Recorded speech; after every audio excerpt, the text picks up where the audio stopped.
Good evening and जय हिंद मेरे प्यारे दोस्तों।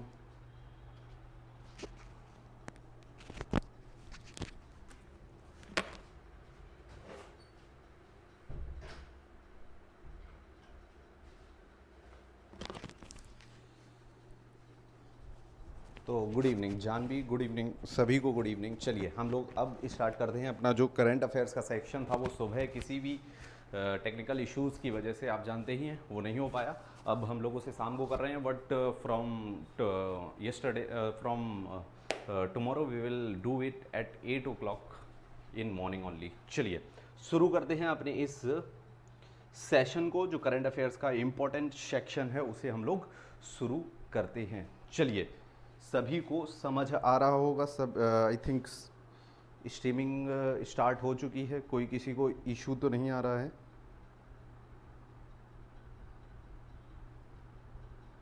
चलिए हम अपनी क्लास को स्टार्ट करते हैं इसी के साथ। कोई बिल्कुल लाइव में हो चुका हूँ, आवाज़ आई थिंक आ रही है, देख लेता हूँ मैं एक बार, आवाज़ चेक कर लेता हूँ। चलिए चलिए बिल्कुल आवाज़ आ रही है। चलिए हम लोग अपने सेशन को स्टार्ट करते हैं और आगे बढ़ते हैं। देखिए तो करंट इवेंट्स को हमें देखना है यहाँ पे, और करंट इवेंट्स में क्या क्या देखना है। तो देखिए सबसे पहला आपका है WHO records new SARS-CoV-2, WHO records new SARS-CoV-2 variant. अब देखना यहाँ पे जो WHO है आपका, वर्ल्ड हेल्थ ऑर्गेनाइजेशन है। क्या है आपका? जो वर्ल्ड हेल्थ ऑर्गेनाइजेशन है उसने SARS-CoV-2 का, उसने आपके सार्स कोव 2, ये जो है सार्स कोव 2 का के नए नए वेरिएंट के बारे में बताया है। तो कौन कौन से वेरिएंट की चर्चा की है यहाँ पे उसने एक वेरिएंट बताया है XF, एक बताया है XE और एक बताया है XD। इसके साथ ही साथ इसके और भी वेरिएंट हैं BA.1, BA.2 और इसके वेरिएंट हैं आप जानते ही हैं, डेल्टा वेरिएंट भी इसी का वेरिएंट है और ओमिक्रॉन भी इसी का वेरिएंट है। किसका वेरिएंट है आपका? तो SARS-CoV-2 के ही ये सारे के सारे वेरिएंट हैं। क्या होता है कि हमारे शरीर में जो वायरस हैं वो जाते हैं और हमारे शरीर में वायरस जाके अलग अलग तरीके के डिफरेंट काइंड के वायरस बनते हैं हमारे शरीर के ही अंदर। कहने का मतलब है अगर आपके अंदर डेल्टा वेरिएंट आपके शरीर में जो है प्रवेश किया, तो हो सकता है आपका ये डेल्टा वेरिएंट जो आपके शरीर में प्रवेश किया हो वो किसी अलग शेप एंड साइज और प्रॉपर्टीज का बन के नया वायरस बन जाए SARS-CoV-2 का ही। तो वो हो सकता है XF वेरिएंट आपके शरीर में बन जाए, फिर वो फैलने लगता है। इस तरीके से क्या होते हैं, सार्स यानी जो आपकी बीमारी है कोविड-19, इसकी जो आपका वायरस है SARS-CoV-2, तो इसके ही आपके बहुत सारे वेरिएंट अलग अलग शरीर में जाके बनने शुरू हो जाते हैं। इसलिए एक ही वायरस के बहुत सारे वेरिएंट, जो आपका एक वायरस है उसके बहुत सारे वेरिएंट आपको देखने को मिल जाते हैं, लेकिन इससे होने वाली बीमारी लगभग उसके सिम्टम्स सेम ही रहते हैं। तो इतनी बात सभी को क्लियर हो गई होगी यहाँ पे। चलिए आगे चलते हैं, अगले पॉइंट की तरफ हम देखते हैं। तो losers all time to rethink, losers all time to rethink. अगर यहां पे मैं इसे थोड़ा नहीं, चलिए ओके, चलिए लूजर्स ऑल टाइम, यहां पे आपको देख रहा होगा आई थिंक, अगर आप देख पा रहे हो, losers all time to rethink first pass the post system. तो किसके बारे में चर्चा की जा रही है? तो यहां पे चर्चा की जा रही है first past the post, first past the post की बात की जा रही है, यानी हाल ही में हुए चुनाव के बारे में चर्चा की जा रही है। फर्स्ट पास द पोस्ट का मतलब होता है कि अगर आप कोई भी आप जो है रेस में भाग ले रहे हैं और जो झंडे में लगा हुआ है पोस्ट, और इसको अगर आप पार कर देते हैं तो आप जीत जाते हैं उस रेस में। कहने का मतलब है भारत में भी जिसके सबसे ज्यादा जो है वोट होते हैं वो जीत जाता है। तो इस पद्धति को, इस वोटिंग पद्धति को first pass the post system कहते हैं। ऑन द अदर हैंड एक और पद्धति होती है जिसे बोलते हैं single transferable voting system, STV। तो ये आपका एकल संक्रमणीय मत पद्धति, तो ये आपकी दूसरी तरह की वोटिंग है। इसमें क्या होता है, अलग तरीके से वोटिंग की काउंटिंग होती है, यानी अगर आपको 50% वोट नहीं मिले तो कोई भी कैंडिडेट नहीं जीतता है। यानी आपको 50% वोट 50% प्लस एक वोट आपको लेना ही लेना पड़ेगा, तभी वो कैंडिडेट क्या होगा, विनिंग होगा यानी जीतेगा। जब तक वो 50% प्लस एक वोट नहीं लेता है तब तक वो नहीं जीत सकता। First pass the post system में अगर किसी कैंडिडेट के पास 30% भी वोट हैं लेकिन वो सारे कैंडिडेट में सबसे ज्यादा है तब भी वो जीत जाएगा। लेकिन एसटीवी जो एकल संक्रमणीय मत पद्धति प्रणाली है यानी सिंगल ट्रांसफरेबल वोटिंग सिस्टम है, इसके अंदर आपके 50% प्लस एक वोट के नीचे कोई भी कैंडिडेट नहीं जीत सकता, चाहे वो हर कैंडिडेट से ज्यादा वोटिंग उसके पास हो यानी सबसे ज्यादा वोट्स हो। तो first pass the post system आपके विधानसभा के चुनाव में, लोकसभा के चुनाव में, पंचायती राज के चुनाव में और नगर पालिकाओं यानी म्युनिसिपैलिटी के चुनाव में, किसके चुनाव में, म्युनिसिपैलिटी के चुनाव में, चारों चुनाव में आपका क्या चलता है, first pass the post system चलता है। एसटीवी यानी single transferable voting system president के चुनाव में और वाइस प्रेसिडेंट के चुनाव में चलता है। तो आपके जो थिंकर हैं, जो सूरज येंगड़े हैं, ये आपके बोल रहे हैं कि first pass the post system पे अब हमें सोचना चाहिए और एसटीवी लाना चाहिए, लेकिन ये इतना सिंपल नहीं होने वाला है। चलिए आगे चलते हैं। चलिए, riding the waves on autism awareness day. तो अभी हाल ही में आपकी 2 अप्रैल को ऑटिज्म अवेयरनेस डे मनाया गया है। ये ऑटिज्म क्या है, ये एक बीमारी होती है। इसी के आपके सिम्टम्स सेरिब्रल पॉल्सी नामक बीमारी से भी आपके यही सिस्टम से हम आते हैं। तो ऑटिज्म अवेयरनेस डे में आपके कोझिकोड में जो है, जो बच्चे इस बीमारी से ग्रसित थे उनको वहाँ के जो कलेक्टर साहब थे उन्होंने जो है काफ़ी वहाँ पे एंजॉय कराया है इनको। और आपको याद रखना है यहाँ पे किसको, ऑटिज्म अवेयरनेस डे को यहाँ पे आपको याद रखना है। 2 अप्रैल को आपका आता है।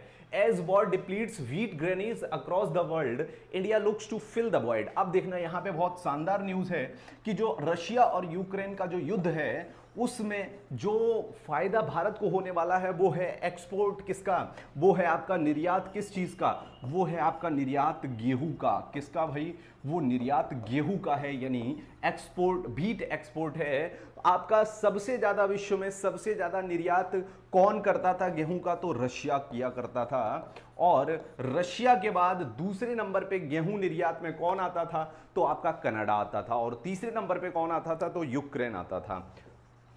कनाडा आता था, उसके बाद यूक्रेन ही आता था। लेकिन अब जो क्योंकि वहां पे युद्ध हुआ है और युद्ध होने के बाद अब भारत से बहुत सारा जो आपका व्हीट है, गेहूं है, वो एक्सपोर्ट होगा। तो इसमें क्या होगा, हम लोगों को बहुत फायदा मिलने वाला है। सर एसएससी सीएचएसएल लास्ट कितने मंथ्स की करंट अफेयर्स पूछते हैं? आप 4 महीने का ही रिवाइज करेंगे। 2 अप्रैल ऑटिज्म अवेयरनेस डे, बिल्कुल।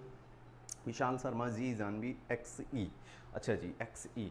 चलिए 4 से 5 महीने से ज़्यादा नहीं जाइएगा, 5, क्योंकि आप देखिए पढ़ने के लिए, पूछने के लिए कहीं से भी पूछा जा सकता है, लेकिन पढ़ेंगे आप मोस्ट एक्सपेक्टेड।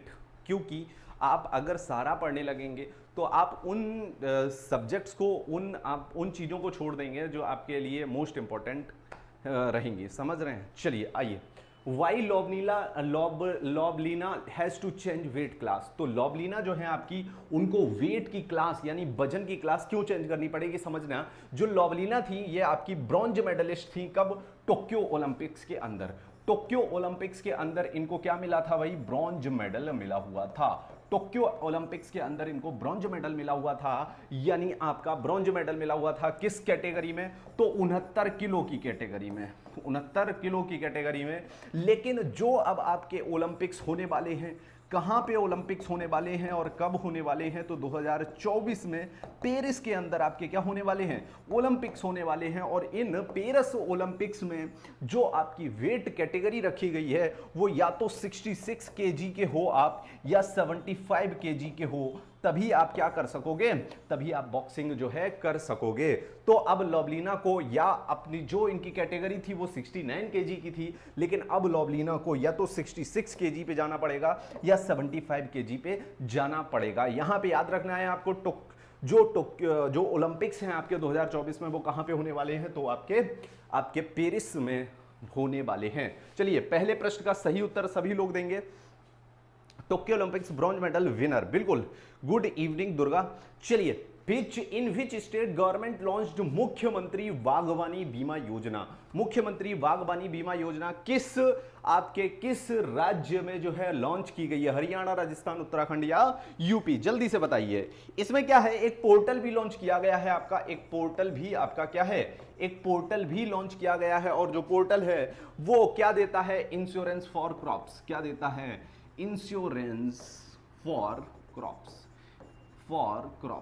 यानी क्रॉप्स को इंश्योर करता है, इंश्योरेंस देता है। और इसके अंदर आपकी कितनी टोटल क्रॉप्स हैं? तो 24 क्रॉप्स की चर्चा की गई है, यानी 24 फसलों की चर्चा की गई है। और इन 24 फसलों में याद रखना मेरे लाल, यहां पे आपकी सब्जी यानी वेजिटेबल्स आती है, सब्जी यानी वेजिटेबल्स आती है, फ्रूट यानी फल आते हैं, और आपके क्या आते हैं? और आपके क्या आते हैं भाई? फूल, फल, और आपकी स्पाइसेस यानी मसाले। ये 3 चीजें आती हैं, और इनमें आपका गेहूं, बाजरा वगैरह नहीं आता है। 24 फसलों में याद रखना है। इसका उत्तर दीजिए सही। हरियाणा बिल्कुल। नमस्ते शीतल, हरियाणा सही आंसर है। विशाल, दोनों ही लोगों का Haryana is the right answer of that question. चलिए आगे देखिए। तो ये जो है फसल मुख्यमंत्री बागवानी बीमा योजना, ये इसका लाभ वही उठा पाएंगे जिन्होंने अपनी जो खेत है उसको आपका रजिस्टर कराया हो। मेरा फसल मेरा ब्यौरा किसमें रजिस्टर कराया हो? मेरा फसल मेरा ब्यौरा में जो है रजिस्टर अगर कराया है आपने, तो ही आप इस बीमा का जो है लाभ उठा सकते हैं। मेरा फसल मेरा ब्यौरा, यानी आपको अपनी फसल का क्या देना पड़ेगा? ब्यौरा देना पड़ेगा, यानी आपको अपनी फसल की सारी नॉलेज आपको गवर्नमेंट तक पहुंचानी पड़ेगी। अब अगर हम बात कर लें गवर्नर की, तो बंडारू दत्तात्रेय कौन भाई गवर्नर हो जाएंगे हरियाणा के? तो बंडारू दत्तात्रेय जो है, दत्तात्रेय आपके क्या हो जाएंगे? गवर्नर। और अगर हम सीएम की बात करेंगे तो मनोहर लाल खट्टर जी आपके क्या हो जाएंगे? मनोहर लाल खट्टर जी आपके क्या हो जाएंगे? आपके सीएम हो जाएंगे। कहां के? आपके हरियाणा की बात करें तो वहां के। चलिए इतनी बात सभी को क्लियर है। 24 फसलें, इसके अंतर्गत एक पोर्टल लॉन्च किया गया है जो कि आपका इंश्योरेंस फॉर क्रॉप्स होगा, यानी क्रॉप यानी फसलों का इंश्योरेंस होगा। इसके अंदर और क्या होने वाला है? और मेरा फसल मेरा ब्यौरा में जो आपका रजिस्टर होगा, वही इस आपकी बीमा योजना की जो है लाभ उठा पाएगा, प्रॉफिट ले पाएगा। और यहां पे सीएम मनोहर लाल खट्टर जी और गवर्नर बंडारू दत्तात्रेय। अच्छा, मैं इसे थोड़ा सा सही कर देता हूं। बंडारू दत्तात्रेय आपके क्या हो जाएंगे? गवर्नर हो जाएंगे। कहां के भाई? हरियाणा के। चलिए अगले प्रश्न की बात करते हैं। अगले प्रश्न का सही उत्तर दीजिए। बताइए, which of the following book authored by doctor Shriram Chauliya on PM Narendra Modi? PM Narendra Modi पर लिखी गई श्रीराम चौलिया द्वारा कौन सी पुस्तक है? Crunch time, a national to protect, how to prevent the next pandemic, या history of Shri Niketan? How to prevent the next pandemic, बताइए जल्दी बताइए। How to prevent the next pandemic, ये बहुत शानदार किताब लिखी गई है बिल गेट्स द्वारा, तो ये याद रखना है आपको। बिल गेट्स ने आपकी ये किताब लिखी है, how to prevent the next pandemic. और क्रंच टाइम, और ये एक आपकी किताब है क्रंच टाइम। यही आपका सही आंसर होगा। कौन कौन आंसर दे रहा है? किसी ने आंसर नहीं दिया है, तो crunch time is the right answer of that question, यानी क्रंच टाइम। और इसका पूरा नाम अगर आपसे पूछा जाए तो crunch time Narendra Modi's national security crisis. Narendra Modi's national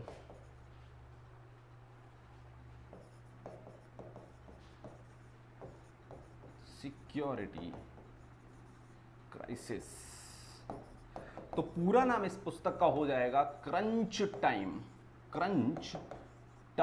Narendra Modi's national security crisis, यानी नरेंद्र मोदी जी ने नेशनल सिक्योरिटी क्राइसिस से कैसे जो है इस पे जो है काम किया है, कैसे जो है ये निकल पाए हैं। और यहाँ पे अगर बात करें हम अ नेशनल टू प्रोटेक्ट, ये किताब आपकी लिखी गई है प्रियम गांधी मोदी द्वारा। किसके द्वारा? तो प्रियम गांधी मोदी द्वारा ये किताब आपकी लिखी गई है। प्रियम गांधी मोदी द्वारा आपकी ये पुस्तक लिखी गई है। चलिए अगले पॉइंट पे हम लोग मूव कर जाते हैं। When India's third Chandrayaan mission will be launch. Bharat का तीसरा चंद्रयान मिशन जो है, क्रंच टाइम, बिल्कुल विशाल शर्मा सही कर आपका इस प्रश्न का उत्तर दीजिए। When India's third Chandrayaan mission will launch, Bharat का तीसरा चंद्रयान मिशन कब लॉन्च होगा, 2023 में या second quarter of 2023-22, third quarter of 2022 या फोर्थ क्वार्टर ऑफ 2022? यानी आपके पहले 3 महीने में 2022 के तो लॉन्च हुआ नहीं है, दूसरे 3 महीने में होगा, तो ये उत्तर होगा, या तीसरे 3 महीने में होगा या चौथे 3 महीने में होगा, 2022 में या 2023 में होगा। जल्दी से इस प्रश्न का सभी लोग उत्तर हमें कमेंट सेक्शन में देंगे, जल्दी से बताइए, और फिर हम बात करेंगे किसकी, और भी चीजों की बात करेंगे। तो तृतीय आपके थर्ड चंद्रयान मिशन जो किसकी स्टडी करने के लिए, थर्ड चंद्रयान मिशन जो है किसकी स्टडी करने के लिए भेजा जा रहा है, तो आपकी मून की स्टडी करने के लिए भेजा जा रहा है। इसी के साथ आदित्य L1 भेजा जा रहा है, आदित्य L1 भेजा जा रहा है, और ये स्टडी करेगा किसकी, सन यानी आपके सूरज की स्टडी करेगा, आदित्य L1 आपका सूरज की स्टडी करेगा। अब ये दोनों के दोनों आपके लॉन्च कहां से होने वाले हैं, तो सतीश धवन स्पेस सेंटर श्रीहरिकोटा आंध्र प्रदेश। कहां से, सतीश धवन स्पेस सेंटर श्रीहरिकोटा। कहां पे ये स्थित है, तो श्रीहरिकोटा आंध्र प्रदेश के अंदर ये आपका स्थित रहेगा। सतीश धवन स्पेस सेंटर श्रीहरिकोटा आंध्र प्रदेश में ये आपका स्थित रहेगा। और ये जो आपका मिशन है, किसी ने उत्तर दिया है, good evening Sneha, crunch time, इस प्रश्न का उत्तर दीजिए, इस प्रश्न का, when India's third Chandrayaan mission will be launch, 2023 या 22 में, कभी भी। 3 ऑप्शन और है 22 के आपके पास, जल्दी बताइए। और अगर हम चंद्रयान 1 की और चंद्रयान 2 की बात करें, अगर हम चंद्रयान 1 और चंद्रयान 2 की बात करें, अगर हम चंद्रयान 1 की बात करें तो ये 2008 में लॉन्च हुआ था, और अगर हम चंद्रयान 2 की बात करें, किसकी बात करें भाई, चंद्रयान 2 की बात करें, तो ये आपका कब लॉन्च हुआ था, 2019 में ही लॉन्च हुआ था, ये तो पता होगा आपको। और जो थर्ड आपका मिशन है, इसको यूरोपीय स्पेस एजेंसी भी क्या करेगी, ट्रैक करेगी, तो हेल्प करेगी यूरोपियन स्पेस एजेंसी आपकी क्या करेगी, हेल्प करेगी भारत की इस मिशन को ट्रैक करने में। किस चीज की मदद करेगी, तो ट्रैकिंग के लिए हेल्प करेगी, समझ रहे हैं, किसके, थर्ड चंद्रयान मिशन में आपका ये करेगी, यूरोपियन एजेंसी करेगी। चलिए, इसका सही उत्तर 2023 Rajendra Sneha, sorry for the late sir, okay Sneha, कोई नहीं। चलिए, 2023 नहीं मेरे लाल, देखो थर्ड चंद्रयान मिशन है तो थर्ड क्वार्टर ऑफ 2022, तो 2022 में ही ये आपका लॉन्च होने वाला है, और तीसरे आपके क्वार्टर में लॉन्च होने वाला है। यानी अगर आपसे पूछा जाए तो कौन से महीने में लॉन्च हो सकता है, तो सितंबर के महीने में, या आपके अगस्त या जुलाई, अगस्त, सितंबर, इन तीनों महीने में लॉन्च हो सकता है आपका चंद्रयान तृतीय आपका जो मिशन है वो लॉन्च हो सकता है। चलिए बताइए, 20th edition of Varuna exercise conducted between India and, Varuna का 20वां जो है आपका जो संस्करण है, वो भारत और किसके बीच में आपका जो है आपका कंडक्ट किया गया है या आयोजित हुआ है, जल्दी से बताइए इस प्रश्न का उत्तर। और ये कैसी एक्सरसाइज है, तो ये एक नवल एक्सरसाइज है, यानी नेवी की एक्सरसाइज है, नवल एक्सरसाइज है वरुणा आपकी, नवल एक्सरसाइज है आपकी वरुणा, और ये आपकी 30 मार्च से लेके 3 अप्रैल के बीच में आपकी 30 मार्च से लेके 3 अप्रैल के बीच में आपकी आयोजित की गई थी, 30 मार्च से लेके 3 अप्रैल के बीच में आपकी आयोजित की गई थी। चलिए, इतनी बात क्लियर है। बताइए इस प्रश्न का सही उत्तर बताइए, Australia is the right answer of that question. बिल्कुल सही बात, ऑस्ट्रेलिया है इसका सही उत्तर। और ये एक नवल एक्सरसाइज है जो कि कहां पे आयोजित की गई थी, तो अरब सागर के अंदर, अरेबियन सी के अंदर आपकी आयोजित की गई थी, अरब सागर के अंदर आपकी आयोजित की गई थी। इतनी बात सभी को क्लियर हो गई होगी। चलिए अगले प्रश्न पे हम मूव कर जाते हैं, जल्दी बताइए अगले प्रश्न का उत्तर। स्नेहा जी आप बताइए, PM Narendra Modi virtually address 5th summit of. PM Narendra Modi ने अभी जो देखो यहाँ पे 5वां शिखर सम्मेलन लिखा है, इसका मतलब ये नहीं है कि 5वां ही शिखर सम्मेलन हुआ है, यानी भारत का 5वां शिखर सम्मेलन का आयोजन हुआ था भारत की तरफ से, यानी उसमें 5वीं बार भारत अपनी मुख्य भूमिका निभा रहा है। बताइए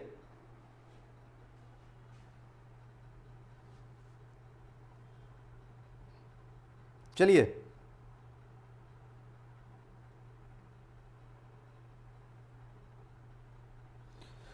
अच्छा सॉरी, इसका उत्तर जो है आपका फ्रांस हो जाएगा, बिल्कुल सही। कौन बोला? विशाल शर्मा। सॉरी सॉरी, ये ऑस्ट्रेलिया नहीं होगा, सॉरी सॉरी गाइस, ये ऑस्ट्रेलिया नहीं होगा, ये आपका क्या हो जाएगा, ये आपका फ्रांस हो जाएगा। करेक्ट आंसर फ्रांस हो जाएगा यहाँ पे। चलिए ये बताइए 5वां शिखर सम्मेलन, आप बताइए 5वां शिखर सम्मेलन बताइए जरा।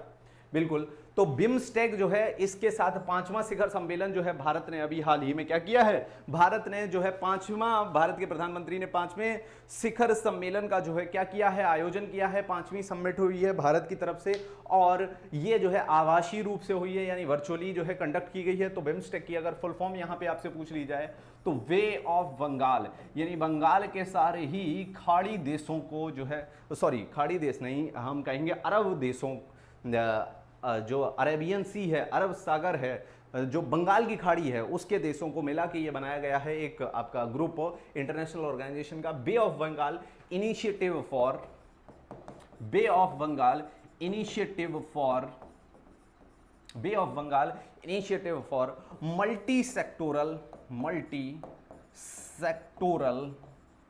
Multi sectoral technical and economic cooperation, technical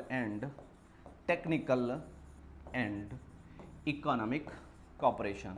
तो वो इस तरह से पूछते हैं कि बिम्स्टेक में एस स्टैंड्स फॉर, एस का मतलब क्या है, यहाँ पे एस तो मल्टी सेक्टोरल में ही सेक्टोरल हो जाएगा, लेकिन यहाँ पे ज्यादा अच्छा पूछने की चीज है टी या ई और टी किससे आपका रहता है संबंधित, या वर्ड क्या है टी और ई का। तो ये आपकी 30 मार्च को हुई थी, याद रखना है या नहीं रखना है कोई इशू नहीं है, लेकिन 5वां शिखर सम्मेलन हुआ था जो है मोदी जी द्वारा जो है ये से संबोधित किया गया था बिम्स्टेक का।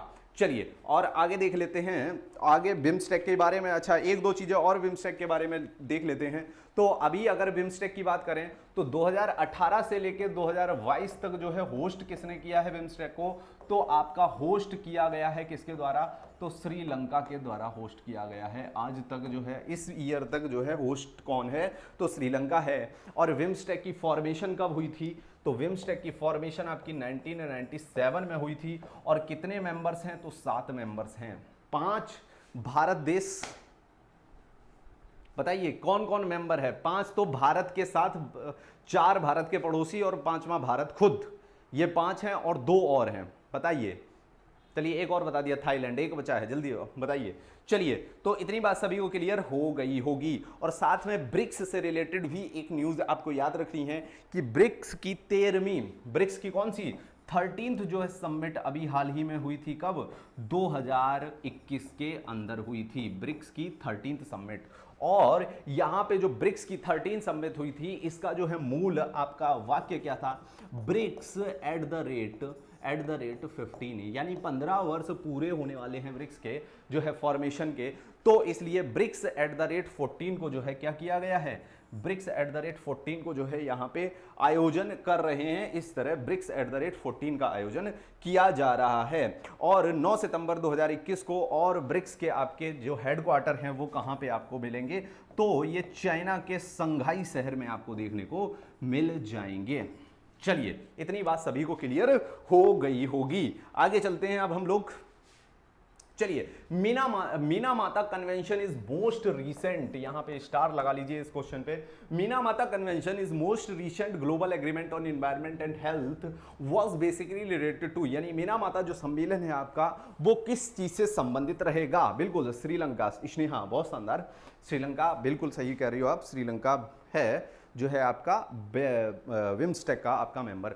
चलिए इसमें बताइए, इसका सही उत्तर बताइए। मीना माता कन्वेंशन जो आपका किससे, पर्यावरण और स्वास्थ्य से संबंध रहेगा, तो इन 4 ऑप्शन में से किस चीज से संबंधित मिनामाता कन्वेंशन है? विशाल शर्मा बताइए इस प्रश्न का सही उत्तर दीजिए, जरा इस क्वेश्चन का सही उत्तर दीजिए। मिनामाता कन्वेंशन, और ये जो मिनामाता कन्वेंशन है ये आपकी जापान के शहर में जो है 16 अगस्त 2017 को मिनामाता कन्वेंशन जो है, मिनामाता कन्वेंशन जो है आपका, कन्वेंशन जो है आपका ये जापान के एक शहर में, कहां के शहर में? तो भाई जापान के एक शहर में। कब? तो याद रखना 16 अगस्त 2017 को, 16 अगस्त 2017 को साइन किया गया था सारे ही देशों द्वारा। 2017 को जो है फोर्स्ड हुआ है, यानी ये जो है आपका अप्लाई हुआ है। और ये का किस जो है आपकी संस्था का जो है कन्वेंशन है? तो ये यूएन यानी यूनाइटेड नेशन ने ही इस कन्वेंशन को शुरू किया है। एक नए आपके, इस प्रश्न का उत्तर दीजिए सभी लोग, एक नए आपकी क्रांति का जो है आगाज किया है यूएन द्वारा, 2017 में किया गया है इस क्रांति का आगाज। और ये क्रांति किस चीज से संबंधित है? यानी कि पर्यावरण को जो है सुरक्षा पहुंचाने के लिए इन चारों में से किस चीज से संबंधित मिनामाता कन्वेंशन होगा, ये आपको बताना है। और अभी हाल ही में जो है आपकी एक 4.2 कॉप 4.2 तो आपकी एक जो है आयोजन हुआ है, एक आपकी किसका, एक आपकी जो है जो आपकी कॉप 4.2 का आयोजन हुआ है। और ये 4.2 कॉप क्या है? तो ये आपकी एक जो है वर्चुअल समिट है, वर्चुअल आपकी मीटिंग है, ऐसे बोल सकते हो। किसके ऊपर? तो मिनामाता कन्वेंशन के ऊपर है। तो यहाँ से जो आपकी ये आयोजित की गई है वो बाली के अंदर से आयोजित की गई है। और बाली कहाँ की कैपिटल है? तो याद रखना इंडोनेशिया की कैपिटल आपकी बाली हो जाएगी। यहाँ पे कॉप का मतलब होता है आपके conference of parties, conference of parties. Parties का मतलब यहां पे देश होते हैं, जो इस कन्वेंशन को साइन करते हैं वो देश होते हैं। तो ये आपका किससे संबंधित होगा? किसी ने भी उत्तर नहीं दिया है, तो इसका सही उत्तर हो जाएगा mercury. Mercury is the right answer. मिनामाता convention आपका मरकरी से संबंधित रहेगा, ये आपको चीज याद रखनी है। ये आपकी 21 से 25 मार्च के बीच में हुई थी, ये टाइम आपको याद नहीं रखना है। अगले प्रश्न की बात करें, in Indira Gandhi national centre for arts Meenakshi Lekhi launched website. जो Indira Gandhi national centre for arts में अभी हाल ही में इसके अंदर से मीनाक्षी लेखी जी ने एक आपकी वेबसाइट को लॉन्च किया है, तो वो वेबसाइट कौन सी है? टेंपल 350, 360, इंडियाज कल्चर या वारा ज्योतिर्लिंग, कौन सी वेबसाइट को आपकी लॉन्च किया गया है? Mercury is the right answer, बिल्कुल सही बोल रहे हैं स्नेहा।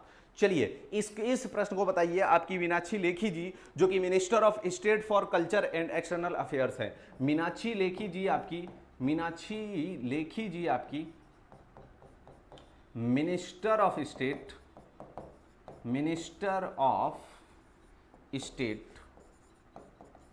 मिनिस्टर ऑफ स्टेट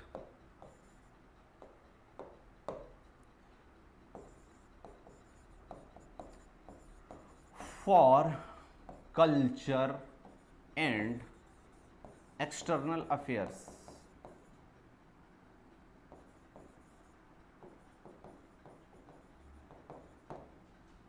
यानी आपके सांस्कृतिक व आपके जो है सांस्कृतिक मंत्रालय की आपकी केंद्रीय राज्य मंत्री कह सकते हैं, स्वतंत्र प्रभार है इनके पास राज्य मंत्री का। केंद्रीय राज्य मंत्री आपकी हैं किसकी? कल्चर यानी सांस्कृतिक मंत्रालय की। तो कौन सी आपकी लॉन्च की गई है? तो आपका आंसर होना चाहिए टेंपल 360। ये आपको इस तरह से समझ में आएगा, यानी 12 ज्योतिर्लिंग और 4 धामों की इसमें क्या की जाएगी भाई? तो इसमें चारों धाम और 12 ज्योतिर्लिंग की लाइव स्ट्रीमिंग के साथ साथ आपकी उसमें जो है क्या किया जाएगा? तो उसमें टेंपल 350 नहीं 360, थोड़ा सा सोचो, 360 तीनों 360 घुमाना है उनको, समझ रहे हो? चलिए तो 360 टेंपल 360 लॉन्च की गई है। 4 धाम और 12 ज्योतिर्लिंग की आपको रोज क्या कराई जाएगी भाई? तो दर्शन कराए जाएंगे। ये मीनाक्षी लेखी द्वारा आपकी जो है क्या किया गया है? इसका आयोजन, इसका जो है लॉन्च किया गया है। अगर आपसे पूछा जाए मिनिस्टर ऑफ कल्चर यानी मिनिस्टर ऑफ सांस्कृतिक मंत्रालय के मंत्री, मिनिस्टर ऑफ कल्चर कौन है इस समय? तो याद रखना जी किशन रेड्डी। कौन है भाई? जी किशन रेड्डी आपके कौन है?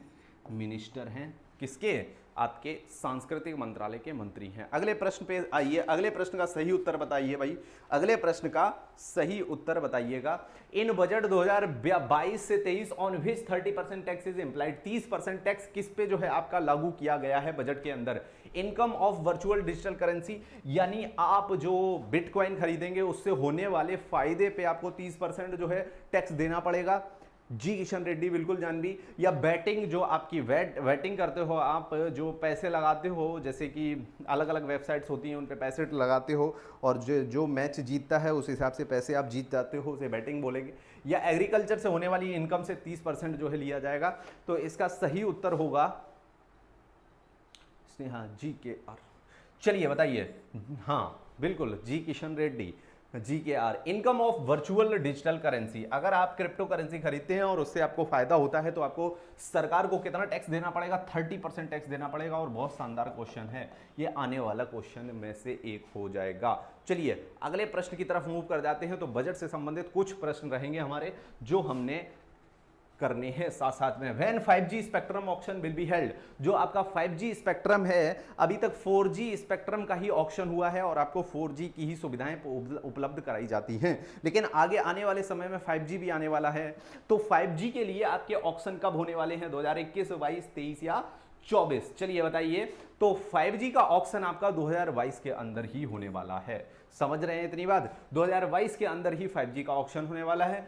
For women which schemes launch in budget 2022, women's के लिए कौन सी 2022 के बजट में जो है स्कीम लॉन्च की गई हैं? इसका सही उत्तर बताइए। तो इसका सही उत्तर हो जाएगा मिशन शक्ति जो है वुमेन्स के लिए लॉन्च की गई है, लेकिन मिशन वात्सल्य जो है बच्चों के लिए जो है लॉन्च की गई है, और मिशन पोषण 2.0 भी बच्चों के आपके न्यूट्रिशन यानी आपके आहार से संबंधित पोषण 2.0 भी लॉन्च की गई है।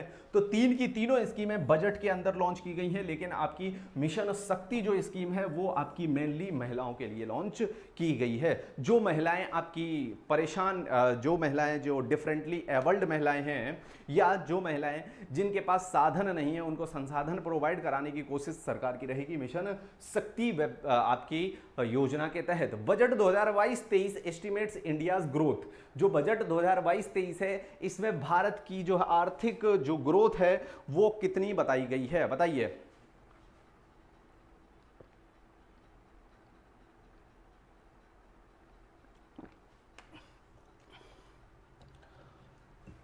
बताइए इसमें कितनी ग्रोथ बताई गई है? तो 9.2% आपकी भारत की ग्रोथ बताई गई है इसके अंदर।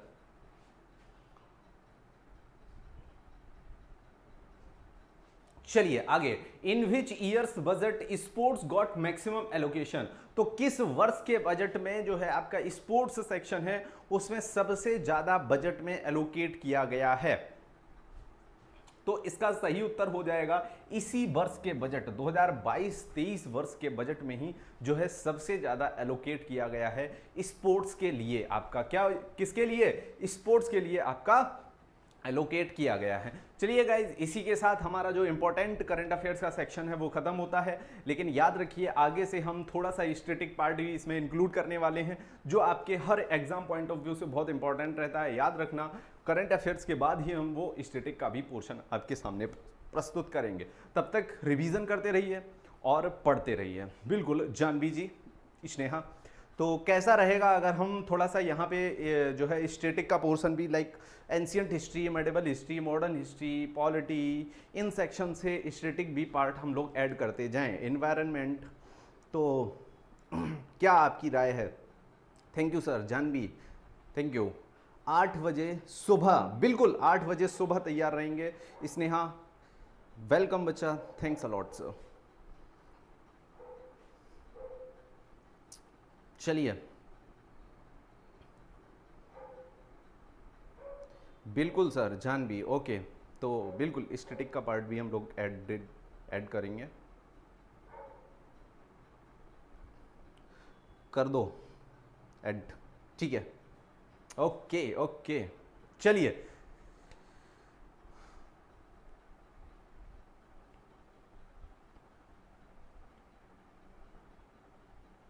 चलिए फिर, थैंक यू गाइस।